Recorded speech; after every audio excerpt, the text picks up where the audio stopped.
Hi అండి. National school of డ్రామాలో 3 సార్లు రిజెక్ట్ అయ్యాడు. ఆత్మహత్య చేసుకునేదాకా వెళ్ళాడు.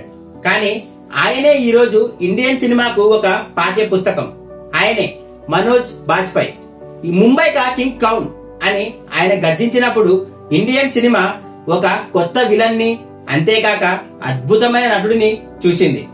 కేవలం స్టార్ ఇమేజ్ కోసమే కాకుండా క్యారెక్టర్ కోసం ప్రాణమిచ్చే నటుడు. సర్దార్ ఖాన్ అయినా, శ్రీకాంత్ తివారీ అయినా అక్కడ మనోజ్ కనిపించడు. ఆ మనిషి మాత్రమే కనిపిస్తాడు. బీహార్లోని చిన్న గ్రామంలో పుట్టి దేశం గర్వించదగ్గ నటుడిగా ఎదిగాడు.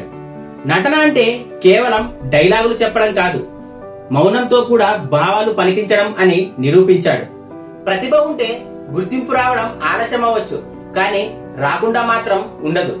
ఈ రోజు పుట్టినరోజు జరుపుకుంటున్న ఈ రియల్ హీరోకి శుభాకాంక్షలు తెలుపుదాం. అలాగే మనోజ్ బాజ్పేయి చేసిన సినిమాల్లో మీకు నచ్చిన క్యారెక్టర్ ని కింది కామెంట్స్ లో తెలియజేయండి. అలాగే ఇలాంటి మరిన్ని వీడియోల కోసం మన ఛానల్ ను సబ్స్క్రైబ్ చేసుకోండి. Thanks for watching.